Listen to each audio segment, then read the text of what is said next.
Oke, assalamualaikum warahmatullahi wabarakatuh. Semangat pagi, salam petir, salam kaya rame-rame tentunya. Oke, kawan-kawan, berbagi informasi seputar Pi Network. Tetap jaga kesehatannya, tetap beraktivitas seperti biasa, dan tetap dukung channel ini agar semakin berkembang dan semakin semangat membagikan informasi dan perkembangan-perkembangan terkini seputaran Pi Network. Peta jalan suku bunga jaringan Pi menavigasi menuju stabilitas mainnet. Pi Network adalah proyek cryptocurrency terdesentralisasi yang bertujuan untuk menciptakan mata uang digital untuk penggunaan sehari-hari. Ini dikembangkan oleh tim lulusan Stanford dan telah mendapatkan perhatian karena pendekatannya yang unik terhadap penambangan dan distribusi.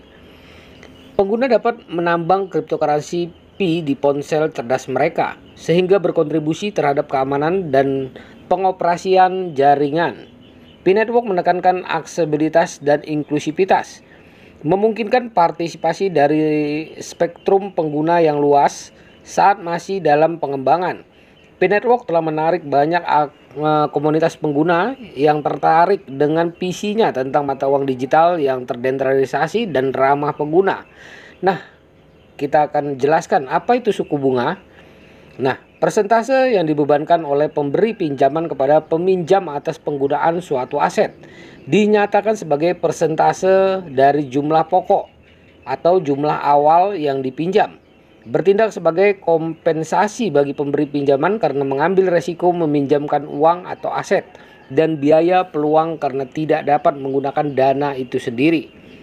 Bagaimana suku bunga bekerja? Saat Anda meminjam, tingkat bunga menentukan berapa banyak Anda akan membayar selain pokok pinjaman. Menabung, saat Anda menabung atau berinvestasi, tingkat bunga menentukan pengembalian uang yang Anda simpan. Nah, kawan-kawan, ya. Perhitungan bunga sama dengan pokok, suku bunga, waktu, jenis suku bunga, ya. Nah, oke, suku bunga tetap. Suku bunga tetap sama untuk seluruh jangka waktu pinjaman atau tabungan. Suku bunga variabel, suku bunga dapat berfluktuasi seiring waktu berdasarkan kondisi pasar atau patokan tertentu. Suku bunga nominal, tingkat bunga yang dinyatakan sebelum inflasi diperhitungkan. Suku bunga real, tingkat bunga setelah disesuaikan dengan inflasi, yaitu perubahan daya beli uang Anda. Selanjutnya adalah tingkat persentase tahunan atau APR, suku bunga pinjaman yang distandarisasi, termasuk biaya lainnya memberikan gambaran biaya pinjaman yang lebih akurat. Selanjutnya adalah hasil persentase tahunan atau APY, suku bunga tahunan efektif yang diperoleh dari tabungan atau investasi dengan mempertimbangkan pengaruh bunga majemuk. Nah, faktor-faktor yang mempengaruhi suku bunga, inflasi meningkatkan inflasi biayanya menyebabkan suku bunga lebih tinggi. Selanjutnya adalah kondisi perekonomian. Negara-negara yang kuat mungkin memiliki tingkat suku bunga yang lebih tinggi dibandingkan negara-negara yang lebih lemah. Selanjutnya adalah kebijakan bank sentral. Bank sentral seperti Federal Reserve menetapkan suku bunga utama yang mempengaruhi perekonomian yang lebih luas. Selanjutnya adalah risiko kredit. Peminjam yang lebih berisiko menghadapi tingkat suku bunga yang lebih tinggi. Penawaran dan permintaan dana, interaksi antara permintaan pinjaman dan pasokan dana yang tersedia untuk pinjaman berdampak pada suku bunga. Meskipun konsep tradisional tentang suku bunga berlaku secara luas pada sistem keuangan, ada beberapa hal yang berpotensi menjadi relevan dengan jaringan Pi di masa depan. Pi sebagai aset pinjaman atau peminjaman. Jika Pi memperoleh nilai yang cukup dan diterima secara luas, hal ini dapat mengarah pada pengembangan platform di mana orang meminjamkan atau meminjam Pi dalam platform seperti itu. Suku bunga akan berlaku sebagai bagian dari kompensasi pinjaman Pi. Proyek DeFi berbasis Pi, aplikasi keuangan terdesentralisasi atau DeFi, seringkali melibatkan protokol peminjaman dan menghasilkan hasil. Jika proyek DP dibangun dalam ekosistem jaringan Pi, mekanisme suku bunga tradisional secara alami akan menjadi bagian darinya. Selanjutnya adalah staking dan hadiah. Beberapa proyek Pi mungkin menawarkan mekanisme staking di mana pengguna mengunci token Pi mereka untuk mendukung jaringan dan sebagai imbalannya menerima hadiah meskipun tidak sepenuhnya sama dengan bunga. Tingkat imbalannya dapat dianalogikan dengan konsep tersebut. Pertimbangan penting, Pi masih berkembang. Jaringan Pi masih dalam tahap awal dan model ekonominya belum sepenuhnya ditentukan. Apakah mekanisme keuangan ini akan berintegrasi langsung dengan Pi masih harus dilihat. Fokus pada utilitas. Fokus utama Pi tampak adalah membangun basis pengguna yang besar dan mengembangkan utilitas untuk mata uang kripto Pi daripada sekedar menjadi alat investasi keuangan. Skenario potensial di masa depan. Dapat dibayangkan bahwa jika Pi Network diadopsi secara umum, konsep seperti suku bunga mungkin menjadi lebih integral dalam fungsinya dalam ekosistem keuangan yang lebih luas. Namun Pi juga mengembangkan mekanisme ekonomi uniknya sendiri yang berbeda dari model berbasis kepentingan tradisional. Jenis peraturan suku bunga koin jaringan Pi. Pi Network, proyek mata uang kripto terdesentralisasi, telah menerapkan berbagai langkah untuk mengatur tingkat bunga koin aslinya. Peraturan ini diperkenalkan dalam 3 tahap pengembangan untuk menjamin stabilitas dan pertumbuhan jaringan.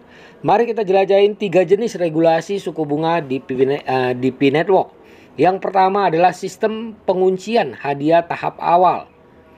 Pada tahap awal pengembangan Pi Network, tim menyadari pentingnya menstabilkan pasar awal. Untuk mencapai hal ini, mereka menerapkan sistem penguncian penghargaan. Sistem ini memastikan pasokan awal koin Pi tetap stabil dan mencegah inflasi yang berlebihan. Dengan mengunci imbalan yang diperoleh pengguna, jaringan mempertahankan pasokan koin yang terkendali, yang membantu membangun landasan yang kuat untuk pasar. Sistem penguncian imbalan telah terbukti tidak hanya diperlakukan tetapi juga efektif dalam menjaga stabilitas. Namun karena tingginya biaya yang terkait dengan sistem ini hanya dapat dipertahankan dalam jangka waktu singkat. Oleh karena itu, tim perlu memikirkan solusi jangka panjang untuk mengatur tingkat suku bunga. Yang kedua adalah penerapan suku bunga. Setelah 3 tahun beroperasi, pasar jaringan Pi masih memerlukan stabilitas. Untuk mengatasi hal ini, tim memperkenalkan mekanisme suku bunga. Suku bunga berfungsi sebagai alat untuk memberikan insentif kepada pengguna agar menyimpan koin Pi mereka daripada langsung menjualnya. Dengan menawarkan tingkat bunga yang menarik, Pi Network mendorong pengguna untuk menyimpan koin mereka yang membantu menjaga keseimbangan yang sehat antara penawaran dan permintaan. Penting untuk dicatat bahwa setelah jaringan Pi bertransisi ke mainnetnya, tim tidak lagi memiliki kemampuan untuk melakukan intervensi terhadap tingkat suku bunga. Oleh karena itu, menyelesaikan masalah ini sebelum peluncuran mainnet sangatlah penting. Penerapan suku bunga merupakan langkah signifikan mencapai tujuan ini. Yang ketiga, 3 tahap ya. Yang ketiga ya, 3 tahap proses pertumbuhan. Untuk penerapan tingkat bunga secara akurat, proses pertumbuhan Pi Network dibagi menjadi 3 tahap. Tahap ketiga yang terjadi kira-kira 10 tahun kemudian sangat penting dalam menentukan indikator suku bunga jangka panjang. Pada tahap pertama, sistem penguncian hadiah tahap awal memainkan peran penting dalam menstabilkan pasar. Ini menetapkan dasar untuk tahap selanjutnya dan memastikan pasukan koin Pi terkendali. Tahap kedua memperkenalkan mekanisme suku bunga untuk lebih stabil, ya, menstabilkan di pasar maksudnya kawan-kawan. Tahap ini bertujuan untuk mencapai keseimbangan antara memberi insentif kepada pengguna untuk menyimpan koin mereka dan menjaga sirkulasi Pi yang sehat dalam jaringan. Terakhir, tahap ketiga menandai periode stabilitas. Kira-kira 10 tahun setelah pengembangan jaringan Pi, tahap ini tingkat suku bunga menjadi indikator jangka panjang yang mencerminkan kematangan dan keberlanjutan jaringan. Tingkat suku bunga yang ditetapkan pada tahap ini akan mempunyai dampak jangka panjang terhadap ekosistem dan partisipasinya. Nah, kesimpulannya adalah P-Network telah menerapkan 3 jenis regulasi suku bunga untuk memastikan stabilitas dan pertumbuhan koin aslinya. Sistem penguncian imbalan tahap awal dan penerapan mekanisme suku bunga setelahnya terbukti efektif dalam menjaga keseimbangan pasar. 3 tahap proses pertumbuhan jaringan Pi dengan tahap ketiga adalah periode stabilitas memainkan peran penting dalam menetapkan indikator suku bunga jangka panjang secara akurat. Langkah-langkah ini menunjukkan komitmen P-Network untuk menciptakan ekosistem mata uang kripto yang berkelanjutan dan berkembang. Nah, kawan-kawan, begitulah informasinya. Semoga informasi ini bermanfaat buat kita semua para pioner ya. P-Network tentunya. Karena tujuannya P-Network adalah mensejahterakan masyarakat dunia. Oke, kawan-kawan. Tugas kita adalah ya perdayakan koinnya di harga GCP 314.159 US dollar. Jaga proses sandinya, jaga koinnya karena ini adalah aset kebebasan finansial di masa depan. Oke kawan-kawan, tetap semangat, salam petir, salam kaya rame-rame. Wassalamualaikum warahmatullahi wabarakatuh.